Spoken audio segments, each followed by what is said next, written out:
মুম্বাই ইন্ডিয়ান্সের কাছে পাত্তাই পেল না কলকাতা।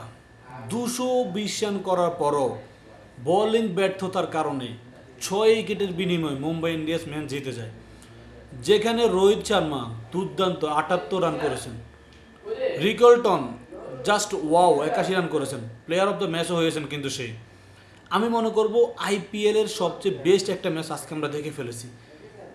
19তম ওভারও যদিও ম্যাচটা জিতেছে, আরেকটু আগে জিততে পারতো মুম্বাই, কিন্তু নিজেদের ভুলে মানে তাড়াহুড়ো করে 19তম ওভার পর্যন্ত চলে গিয়েছে।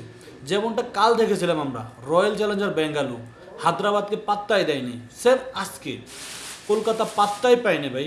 আমি যেটুকু খেলা দেখছি, প্রথম 6-7 ওভারে খেলা নিজেদের আয়ত্তে নিয়ে গেছে কিন্তু মুম্বাই ইন্ডিয়ান্স।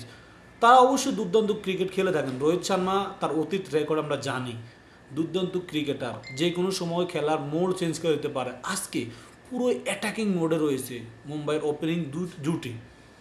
100 প্রায় 20-22 রান পর্যন্ত তাদের কোনো উইকেট যায়নি। দেখার মতন একটা ম্যাচ ছিল। আমি মনে করি এবারের আইপিএলে হয়তো বা এরকম ম্যাচ আমরা আরও অনেক দেখতে পারবো। আমার মনে হচ্ছে আইপিএলের প্রত্যেকটা ম্যাচে 200+ রান হবে, কেননা প্রত্যেক টিম অ্যাটাকিং ক্রিকেট খেলতেই কিন্তু পছন্দ করে। যেমন কি আজকে এবং কি প্রথম ম্যাচ আমরা দুইটা ম্যাচে দেখেছি, দু দলের ওপেনাররা এমনভাবে খেলতেছে মনে হচ্ছে 200+ রান করতেই হবে। প্রথমে যারা ব্যাট করতেছে, যারা পরবর্তীতে ব্যাটিংয়ে আসতেছে, তাদের টার্গেট থাকে 15-16 ওভারে মনে হয় ম্যাচটা জিততে হবে। এরকমটাই প্ল্যান করে নামতেছে কিনা আমি বুঝতেছি না, নাকি অন্য কোনো কিছু মাইন্ডে চলতেছে। না হলে আজকে 222-21 রানের টার্গেট ভাই, এত সহজ করে দেখার বিষয় না এটা, কিন্তু মুম্বাই করে দেখিয়েছে চেস করে দুর্দান্ত। কলকাতা তাদের বাজে বোলিং এটা স্বীকার করতে হবে।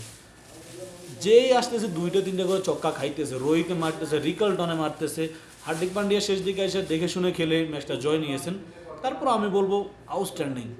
যদিও ভুল আছে এখনও কলকাতা এবং কি হায়দ্রাবাদের বোলিং অ্যাটাকে অনেক ভুল আছে, দুজনেই 200+ রান করে ম্যাচটা হেরেছে। কিছু বলার নাই, এবার আইপিএলে আরও অনেক চমক দেখবো। এদিকে পিএসএলে দেখতেছি গেছে মাত্র 128 রানে Lahore Qalandars all out, opponent team 6 wicket না 4 উইকেটে ম্যাচটা জিতে গেছে। তো আইপিএলের মতন ভাই এরকম হাই ভোল্টেজ ম্যাচ আপনি কোথাও দেখতে পারবেন না। পিএসএল বলেন, বিপিএল বলেন, 100 বলেন, আইপিএল ভাই নাম্বার 1। এই জন্য বলা হয় না ইন্ডিয়ান প্রিমিয়ার লিগ আইপিএলকে, কেননা তাদের খেলার ধরনটাই অন্যরকম। তো দেখা হবে পরবর্তী ম্যাচে। আল্লাহ হাফেজ।